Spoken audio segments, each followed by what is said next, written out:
En grandissant, nous n'étions pas riches, mais nous étions heureux. Je suis Tiffany, l'aînée des 3 sœurs de notre famille. Ma sœur Marcy est venue après moi, et puis il y a eu Lana, le bébé de la famille. Mon père travaillait comme chauffeur de camionnette et ma mère restait à la maison pour s'occuper de nous. Les temps étaient durs, mais nous nous débrouillions. Puis vint ce jour terrible, quand j'avais 10 ans. Je me souviens encore de tous les détails, des policiers à notre porte, du visage de ma mère qui s'effondrait lorsqu'il lui parlait de l'accident. La camionnette de papa s'était écrasée, et comme ça, il n'était plus là. Notre monde entier a changé en un instant. Il faut que je trouve un travail, a dit maman à travers ses larmes cette nuit-là, alors qu'elle pensait que nous étions endormis. Je suis restée dans le couloir à l'écouter sangloter. Et la semaine suivante, elle a commencé à travailler comme vendeuse dans la quincaillerie locale. Ce n'était pas grand-chose, mais c'était tout ce qu'elle avait pu trouver en si peu de temps. À partir de ce jour, j'ai dû prendre les choses en main. Être l'aîné signifiait assumer des responsabilités que je n'aurais jamais pensé avoir à l'âge de 10 ans. Pendant que maman travaillait de longues heures au magasin, j'ai appris à préparer des repas simples, à aider mes sœurs à faire leurs devoirs et à tenir la maison. Mais les factures s'accumulaient. Lorsque j'ai eu 16 ans, il était clair que nous avions besoin de plus de revenus. J'ai trouvé un emploi à temps partiel dans un café local, après l'école et le week-end. Le salaire n'était pas très élevé, mais chaque dollar comptait. C'est au cours d'un de nos rares dîners en famille que maman nous a annoncé la nouvelle de l'université. Elle nous a toutes regardées, le visage fatigué et usé. Les filles. Je dois être honnête avec vous. Je ne pourrai pas payer vos frais d'inscription à l'université. Vous devrez vous débrouiller toute seule. Cette annonce nous a frappés de plein fouet, mais elle a aussi allumé un feu en moi. J'ai commencé à étudier comme si ma vie en dépendait, car d'une certaine manière, c'était le cas. Chaque fois que j'avais un moment de libre entre mon travail et les tâches ménagères, j'avais le nez dans un livre. Mes notes devaient être parfaites, il n'y avait pas d'autre choix. Le travail acharné a porté ses fruits lorsque j'ai reçu la lettre, une bourse complète pour l'université. J'ai pleuré en la lisant, et pour une fois, c'était des larmes de joie. Maman m'a serré si fort dans ses bras que j'avais du mal à respirer. Les choses se sont passées différemment pour mes sœurs. Marcy, déterminée comme elle l'est, a contracté des prêts étudiants. Elle a réussi à obtenir son diplôme. Mais je savais que ces prêts lui pèseraient sur la tête pendant des années. Lana a pris un chemin complètement différent. À 18 ans, elle est entrée directement sur le marché du travail. Entrer à l'université avec une bourse complète n'était que le début. J'ai vite appris que les livres et les frais de scolarité n'étaient pas les seules dépenses dont je devais me préoccuper. Je partageais un petit appartement avec 2 autres étudiantes, Sarah et Rachel, afin de diviser le loyer en 3. Comment fais-tu pour travailler autant tout en gardant de bonnes notes? Demandait Sarah en me regardant partir en vitesse pour un nouveau service au café du campus. Et la vérité, c'est que je dors à peine. Entre les cours, les études et le travail à chaque heure, mes journées étaient bien remplies. Mais je n'avais pas le choix, il fallait payer le loyer et ma famille avait encore besoin d'aide. Maman, je t'envoie de l'argent pour les factures, disais-je lors de nos appels téléphoniques hebdomadaires. Connaissant déjà sa réponse. Tiffany, chérie, tu devrais le garder pour toi, protestait-elle, mais je pouvais entendre le soulagement dans sa voix. Chaque mois, j'envoyais ce que je pouvais épargner, me laissant parfois juste de quoi acheter des nouilles ramen et du café. Après l'obtention de mon diplôme, les choses ont commencé à s'améliorer. J'ai trouvé un emploi dans une société de marketing et c'est là que j'ai rencontré David. Au début, il était le type qui semblait toujours prendre un café en même temps que moi dans la salle de repos. Même avec un bon travail et une relation grandissante avec David, je n'ai jamais cessé d'aider ma famille. Chaque fois que mes sœurs m'appelaient pour des problèmes d'argent, je leur envoyais ce que je pouvais, généralement 200 ou 300 $. Marcy avait besoin d'aide pour réparer sa voiture, Lana avait des factures médicales inattendues et la maison de maman semblait toujours avoir besoin d'être réparée. Tu es un ange, Tiff, disait Marcy. Je te rembourserai dès que je le pourrai. Nous savions toutes les deux que cela n'arriverait jamais, mais cela ne me dérangeait pas. J'étais enfin en mesure d'aider, et cela me faisait du bien. Lorsque David m'a demandé en mariage le jour de mon 25e anniversaire, tout semblait parfait. Nous avons organisé un petit mariage, rien d'extraordinaire, mais c'était exactement ce que nous voulions. C'est à ce moment-là que le vrai miracle s'est produit. Un jour, David m'a appelé, « Chérie, il faut que tu vois cet appartement. Le propriétaire a besoin de vendre immédiatement, et mes parents ont proposé de l'aider à payer la compte. » Cela semblait trop beau pour être vrai, un appartement de 2 chambres en ville à un prix incroyablement bas. Le propriétaire déménageait à l'étranger et devait vendre rapidement. Avec l'aide des parents de David, nous avons réussi à l'acheter. J'étais très excitée à l'idée de partager la nouvelle avec ma famille. Je pensais qu'il serait heureux pour nous, mais je me trompais complètement. Marcy s'est exclamée lors de notre prochain dîner en famille, en poussant son assiette. Il y a des gens à qui tout est donné. Oui, renchérit Lana. Nous sommes toujours coincés dans une location et nous avons travaillé aussi dur. Ce qui m'a fait le plus mal, c'est la réaction de ma mère. Au lieu de me défendre, elle a acquiescé. Les filles n'ont pas tort, Tiffany. Elles auraient bien besoin d'un logement à elles aussi. Je suis restée assise, stupéfaite et silencieuse.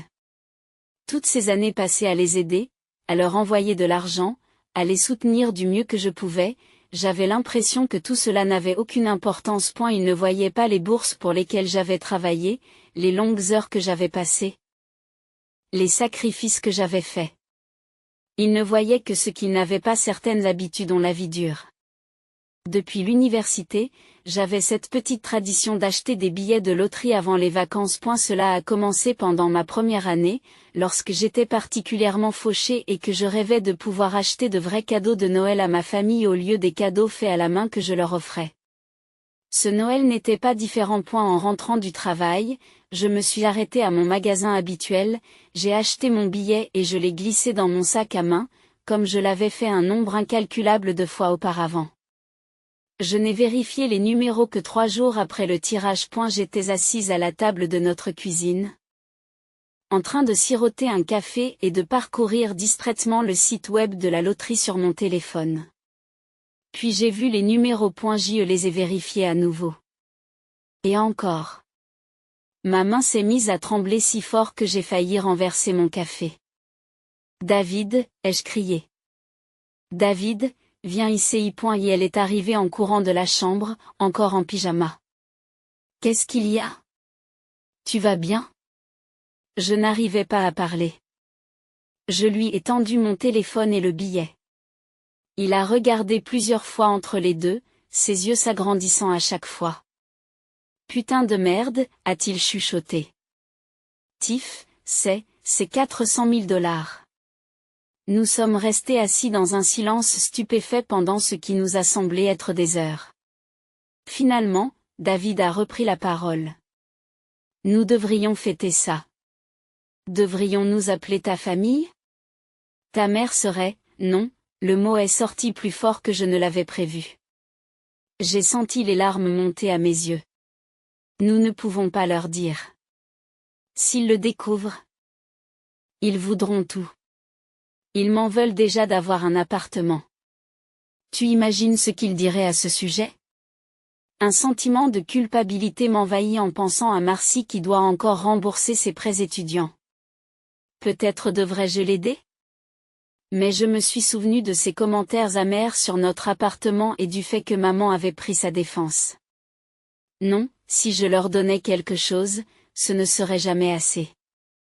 Ils en redemanderaient jusqu'à ce qu'il ne reste plus rien. « Qu'est-ce que tu veux en faire ? » demanda David avec douceur, me tirant de mes pensées. Je me suis essuyé les yeux et j'ai pris une grande inspiration. Je veux acheter une maison. Une vraie maison en dehors de la ville. Quelque chose avec un jardin où nos enfants pourront jouer un jour. Mais tu dois me promettre quelque chose, dis-je en lui serrant la main. Tu ne dois parler à personne de l'argent. Ni à tes parents, ni à tes amis, et surtout pas à ma famille. S'ils le découvrent, ils ne le feront pas, m'a-t-il assuré. Ce n'est pas moi qui le leur dirai. Mais qu'est-ce qu'on va leur dire à propos de la maison? Nous trouverons une solution. Une hypothèque, l'aide de tes parents, tout sauf la vérité. Je sais que ça a l'air terrible, de leur cacher ce secret, mais je plaisante. Je me suis interrompu, incapable de terminer. Il n'y avait pas d'autre solution, il fallait que je parle de la maison à ma famille. Le fait de vivre dans la même ville signifiait qu'ils finiraient par la prendre, et je voulais contrôler la façon dont ils recevraient la nouvelle. J'ai donc invité tout le monde à dîner un soir, en m'inquiétant de leur réaction. Nous avons acheté une maison, ai-je annoncé après le dessert, en essayant de paraître décontracté. C'est un bel endroit à la campagne, à environ 30 minutes d'ici. Le silence qui a suivi était assourdissant. Maman a été la première à prendre la parole. Comment diable as-tu pu te payer une maison? Je m'en suis tenue à l'histoire que David et moi avions préparée. Nous avons obtenu un prêt hypothécaire et les parents de David nous ont aidés à verser la compte. Le marché était bon et nous avons fait une bonne affaire. Ça doit être bien d'avoir des beaux-parents qui ont de l'argent, a marmonné Marcy, mais j'ai fait semblant de ne pas l'entendre. En fait, j'ai continué en forçant un sourire.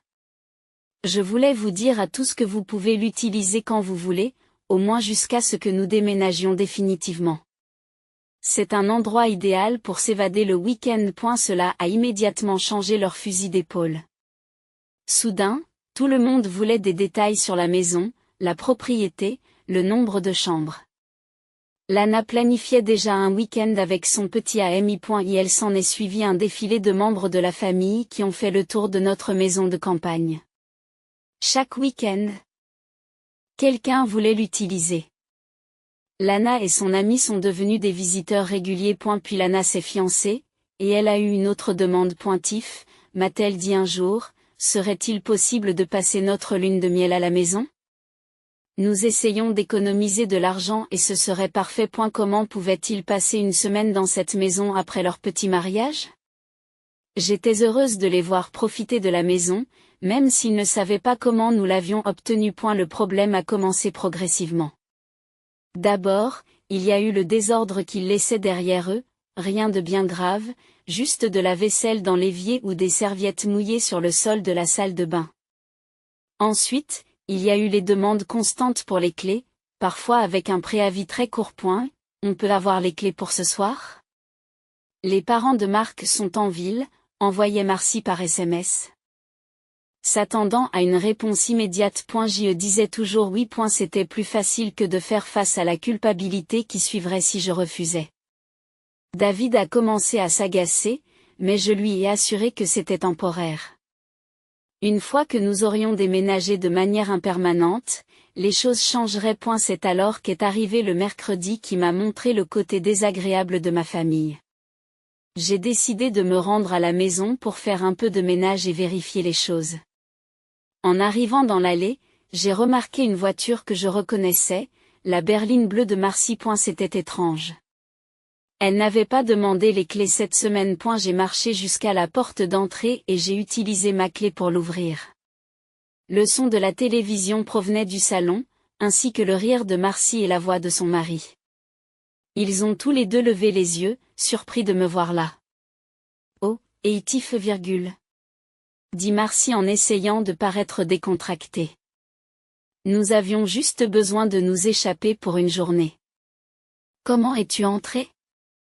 J'ai demandé, bien que j'ai déjà le sentiment de connaître la réponse. Marcy a haussé les épaules, comme si ce n'était pas grave. J'ai fait faire des copies des clés il y a quelque temps. C'était plus simple que de t'embêter à chaque fois qu'on voulait venir ici. J'ai eu l'impression de recevoir un coup de poing dans le ventre. Tu as fait des copies de mes clés sans me demander mon avis? J'ai besoin de ces copies. Tout de suite. Très bien, a-t-elle soufflé en fouillant dans son sac à main. Voilà. Mais je ne vois pas pourquoi tu es si tendu à ce sujet. Ce n'est pas comme si nous avions endommagé quoi que ce soit. Je lui ai pris les clés, en essayant de garder la main ferme. Il ne s'agissait pas de dégâts. Il s'agissait de confiance, de limite, de respect. Mais en regardant l'expression défensive de ma sœur, je savais qu'elle ne comprendrait pas cela. Une année s'est écoulée et j'ai appris une nouvelle que j'avais hâte de partager. J'étais enceinte. David et moi avons décidé de l'annoncer à tout le monde lors de notre dîner familial mensuel. J'imaginais des visages heureux, des embrassades, peut-être même quelques larmes de joie. Je n'aurais pas pu me tromper davantage. J'ai dit, tout le monde, en me levant après le plat principal, en tenant la main de David pour me soutenir. Nous avons une grande nouvelle à vous annoncer. Nous allons avoir un bébé. Il y a eu un moment de silence, puis maman a souri faiblement. C'est merveilleux, mon chéri. Mais avant que quelqu'un puisse dire quoi que ce soit d'autre, Lana est intervenue. Attends, ça veut dire que tu t'installes définitivement dans la maison? Oui, dis-je, mon sourire s'effaçant légèrement. Nous pensons que ce serait mieux pour le bébé de grandir là-bas. Avec tout cet air frais et cet espace. Mais où sommes-nous censés aller pour les week-ends maintenant? Interrompt Lana. Cette maison est notre lieu d'évasion. Je regarde ma sœur avec incrédulité. Avait-elle seulement entendu ce que j'avais dit? J'allais avoir un bébé, sa nièce ou son neveu, et tout ce qui l'intéressait, c'était de perdre sa maison de vacances gratuite. Le reste du dîner s'est déroulé dans une atmosphère tendue. Personne n'a posé de questions sur le bébé, sur la date de l'accouchement ou sur mon état d'esprit. Au lieu de cela, on parlait à voix basse de la maison, des arrangements qui allaient devoir être modifiés. Nous avons emménagé dans la maison quelques semaines plus tard. Ma sœur nous rendait toujours visite, mais les choses étaient différentes. J'ai raccourci les visites, en précisant qu'ils ne pouvaient plus passer la nuit chez nous. C'était désormais notre maison. Pas leur lieu de vacances. Puis vint la nuit qui changea tout. Marcy et son mari étaient venus dîner. David et moi avions préparé un bon repas sur la terrasse arrière, et après le dîner, les hommes partageaient une bouteille de cognac pendant que Marcy et moi faisions la vaisselle. J'étais dans la cuisine quand j'ai entendu la voix de David, détachée du cognac, prononcer des mots qui m'ont glacé le sang. Tu sais, on a vraiment eu de la chance avec ce gain à la loterie. $4 cents,000. Tu y crois? Le bruit de verre brisé m'a fait courir vers le patio. Marcy se tenait là, un verre de vin brisé à ses pieds, et me fixait d'un regard que je n'avais jamais vu auparavant. Gagné à la loterie, dit-elle, la voix tremblante. Tu as gagné à la loterie. Le visage de David est devenu pâle lorsqu'il a réalisé ce qu'il avait fait. J'ai ouvert la bouche pour parler, mais Marcy m'a coupé la parole. Espèce de salope menteuse, a-t-elle crié. Tout ce temps. Tu as eu de l'argent. Une maison magnifique, alors que nous nous battons tous pour payer le loyer. Marcy, s'il te plaît, ai-je commencé, mais elle ne pouvait plus raisonner. Tu aurais dû la partager avec nous, a-t-elle crié. Nous sommes tes sœurs. Vous vivez dans le luxe alors que je suis encore en train de rembourser mes prêts étudiants. C'était mon billet, ai-je dit en essayant de garder une voix stable. Mon argent. Ton argent, dit-elle en riant amèrement. Tu sais ce que tu devrais faire? Vendre cet appartement en ville et partager l'argent entre moi et Lana. C'est le moins que tu puisses faire après nous avoir menti si longtemps. Je ne vends rien, ai-je dit fermement. Je suis désolée que tu sois contrarié. Mais cet argent m'appartenait et je pouvais le dépenser comme je l'entendais. La rage s'est emparée du visage de Marcy. Nous verrons cela. Je vous poursuivrai en justice et vous devrez nous rendre ce que nous méritons. Tu crois que tu peux garder tout ça pour toi? Nous verrons ce qu'un juge aura à dire à ce sujet. Elle saisit son sac à main et se dirigea en trombe vers la porte, son mari la suivant, l'air mal à l'aise. Arrivée sur le seuil de la porte, elle s'est retournée vers moi. Tu vas le regretter, a-t-elle craché. Tu vas regretter d'avoir été aussi égoïste. Je pensais que les choses ne pouvaient pas empirer après que Marcy soit partie en claquant la porte ce soir-là. J'avais tort. Le lendemain matin, mon téléphone a commencé à sonner à 7 heures. C'était maman. Comment as-tu pu nous faire ça, a-t-elle demandé, la voix tremblante de colère. Marcy m'a tout raconté. Ta propre famille? Tiffany. Nous avons lutté toutes ces années pendant que tu t'asseyais sur une fortune. Maman, je t'en prie, écoute, ai-je tenté d'expliquer, mais elle m'a coupé dans mon élan. Non, toi, écoute. Après tout ce que j'ai fait pour toi, tout ce que j'ai sacrifié? Tu nous es redevable. Les appels n'ont pas cessé. Si je ne répondais pas, ils laissaient des messages vocaux. Lorsque j'ai bloqué leur numéro, ils ont commencé à m'envoyer des courriels.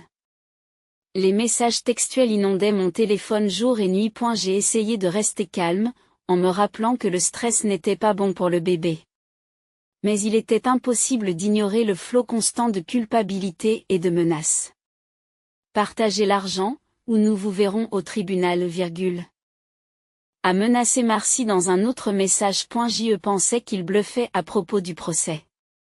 Puis les papiers sont arrivés. Madame Tiffany Wells est informée par la présente d'une action civile intentée contre elle. David Reid a laissé son visage s'assombrir à chaque mot.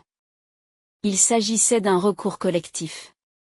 Ma mère me réclamait $300 000, ce qu'elle prétendait avoir coûté pour m'élever pendant 18 ans. Son avocat avait tout détaillé, la nourriture, les vêtements, les fournitures scolaires, les soins médicaux, et même le coût de la chambre dans laquelle j'avais dormi. Ils avaient tout calculé jusqu'au dernier dollar. Nous demandons une compensation pour l'éducation et l'entretien des défendeurs de la naissance à l'âge de 18 ans, indiquait froidement le document. Mes deux sœurs s'étaient jointes à l'action en justice, étayant les affirmations de maman par leurs propres déclarations. Elles ont témoigné de l'ampleur des sacrifices consentis par maman, de la façon dont elles s'étaient privées pour subvenir à nos besoins. Ces mêmes sacrifices, dont elles avaient oublié que j'avais contribué à les alléger en envoyant de l'argent à la maison pendant toutes ces années. Le stress a commencé à se faire sentir. Je n'arrivais plus à dormir. Je n'arrivais pas à manger.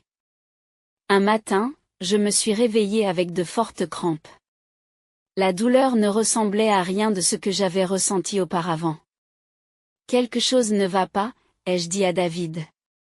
Le bébé. Les heures qui ont suivi ont été une succession de salles d'urgence et de médecins inquiets. Le diagnostic était clair, le stress avait mis ma grossesse en danger. J'ai été admise immédiatement.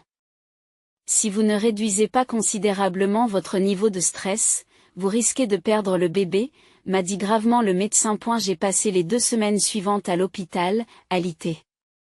Les murs blancs de ma chambre d'hôpital sont devenus mon sanctuaire, loin du chaos créé par ma famille. Un jour, David m'a apporté mon téléphone et je l'ai obligé à le reprendre. Le simple fait de voir les notifications faisait monter ma tension artérielle. Et la bataille juridique a duré des mois. David et moi avons vu nos économies s'envoler, $5 000 dépensés en frais d'avocat, et l'affaire se poursuivait. J'étais épuisé par les dépositions, écoutant ma mère détailler toutes les dépenses qu'elle avait engagées pour moi. Mes sœurs ont témoigné de ces sacrifices, me dépeignant comme une fille ingrate qui était devenue riche et avait abandonné sa famille. Elles ont commodément oublié tout l'argent que j'avais envoyé à la maison au fil des ans, toutes les factures que j'avais aidé à payer. Enfin, après ce qui a semblé être des audiences interminables, le juge a rendu sa décision. Le tribunal se prononce en faveur de l'accusé, a-t-il annoncé. Les parents n'ont pas le droit d'exiger une compensation pour l'accomplissement de leurs devoirs parentaux. De plus, les gains de loterie sont la propriété exclusive du détenteur du billet. L'affaire est classée, mais gagner la bataille judiciaire n'a pas mis fin à la guerre. Mes sœurs se sont emparées des médias sociaux, déterminées à détruire ma réputation si elles ne parvenaient pas à obtenir mon argent. Méfiez-vous des membres de votre famille qui prétendent se soucier de vous, mais qui ne se soucient que d'eux-mêmes, a posté Marcy, en prenant soin de mentionner des amis communs. Lana a été encore plus directe, certaines personnes oublient d'où elles viennent une fois qu'elles ont de l'argent. Ils ont tourné le dos à la famille qui les a élevés. Le karma viendra pour les égoïstes. Leurs messages ont été partagés dans les cercles de notre famille élargie. Des cousins à qui je n'avais pas parlé depuis des années se sont mis à commenter. À prendre parti. D'anciens amis du lycée m'ont contacté pour me demander ce qui se passait. L'histoire s'est répandue dans notre petite communauté comme une traînée de poudre. J'étais assise dans notre salon, en train de parcourir un énième message haineux, lorsque David est entré. Il a regardé mon visage et m'a pris le téléphone des mains. Il m'a dit fermement, « Ça suffit. Il faut que ça s'arrête. Nous devons déménager, loin d'ici. Dans un autre état. Un endroit où ils ne peuvent pas nous atteindre. » Il s'est assis à côté de moi. J'ai déjà vérifié auprès de mon entreprise. Je peux être transféré dans n'importe quelle branche. Et tu travailles à distance de toute façon. Mais la maison, l'appartement, protestai-je faiblement. Nous les vendrons, tous les deux. Nous prendrons un nouveau départ ailleurs. Il a pris mes mains dans les siennes. Pensée Y, plus de drame, plus de stress. Juste nous et le bébé. Il avait raison. Dès que mon médecin m'a autorisé à voyager, nous avons mis les 2 propriétés sur le marché. La maison s'est vendue rapidement, il s'avère que beaucoup de gens rêvent de vivre à la campagne. L'appartement a pris un peu plus de temps, mais nous avons fini par trouver un acheteur. Nous avons mis nos vies dans des cartons, en triant soigneusement ce qu'il fallait garder et ce qu'il fallait laisser derrière nous. Chaque objet que nous avons emballé nous a semblé être un pas de plus vers la liberté. Nous n'avons parlé à personne de notre destination. Ni à mes sœurs, ni à ma mère, ni même à nos amis au début. Nous avons engagé des déménageurs qui ne connaîtraient notre adresse finale que le jour de la livraison. C'était extrême, mais après tout ce qui s'était passé, nous ne pouvions pas risquer que ma famille nous suive. Nous étions installés dans notre nouvelle maison depuis environ un mois lorsque ma tante nous a appelés. Voir son nom sur l'écran de mon téléphone n'a pas déclenché l'anxiété à laquelle je m'étais habituée. Et Sarah a toujours été différente du reste de la famille. Sarah avait toujours été différente du reste de la famille. Comment tu t'installes? Nous avons discuté pendant quelques minutes de la nouvelle maison et du bébé avant que son ton ne devienne sérieux. Je dois te dire quelque chose, dit-elle. Marcy est passée hier. Elle a posé des questions sur toi, elle voulait savoir où tu avais déménagé. Mon cœur a battu la chamade. Qu'est-ce que tu lui as dit? Rien. Je lui ai dit que je ne savais pas, ce qui est vrai, tu ne m'as même pas donné ton adresse exacte. Elle fait une pause. Mais elle m'a demandé de la prévenir si je trouvais quelque chose. Elle avait l'air déterminée. J'ai laissé échapper un souffle que je ne savais pas que j'avais retenu. Merci, tante Sarah, de ne rien lui dire. Oh, chérie, je ne le ferai pas. J'ai vu tout ce qui s'est passé. Ce qu'ils t'ont fait, soupire-t-elle, ce n'est pas juste. Après avoir raccroché. Je suis entrée dans ce qui serait la chambre du bébé. David et moi avions travaillé dessus tous les week-ends, peignant les murs d'un jaune tendre, assemblant les meubles, posant la moquette en peluche dont j'étais tombée amoureuse. Le fauteuil à bascule près de la fenêtre était désormais mon endroit préféré. Assise là, à regarder la chambre d'enfant à moitié terminée, je pensais à Marcy et à ses prêts étudiants. Pendant si longtemps, j'ai porté cette culpabilité, le sentiment que j'aurais dû l'aider, que j'aurais dû partager ma bonne fortune. Mais maintenant, cette culpabilité avait disparu. Tu as fait tes propres choix, Marcy, ai-je murmuré à la salle vide. C'est toi qui as commencé tout ça. C'est toi qui as monté maman contre moi. Tu as préféré l'argent à notre relation. David m'a trouvé là plus tard, en train d'esquisser des idées pour les étagères que nous voulions installer. Regardez ce que j'ai trouvé, me dit-il en me montrant un éléphant en peluche. C'est parfait pour le thème du safari dont nous avons parlé. J'ai souri et lui ai fait de la place pour qu'il se perche sur l'accoudoir du fauteuil à bascule. Nous étions si heureux ici, dans notre nouvelle vie. Plus d'appels téléphoniques furieux, plus de messages menaçants, plus de stress. Il n'y avait que nous, en train de préparer notre bébé, de faire de notre maison un foyer. J'ai regardé la pièce, la douce lueur du soleil du soir à travers les rideaux que nous avions choisis ensemble, les petits vêtements déjà suspendus dans l'armoire, le berceau à moitié assemblé qui attendait son occupant. C'est ce qui compte maintenant, ai-je dit doucement. Cette pièce, cette maison, notre famille, celle que nous construisons. Pas celle que j'ai laissée derrière moi. Le bébé a donné un coup de pied, comme s'il était d'accord, et j'ai ri. D'une certaine manière, mon monde s'était rétréci, plus de réunions de la famille élargie. Plus de relations compliquées à gérer. Mais il s'était aussi infiniment agrandi, rempli de la possibilité de ce qui m'attendait.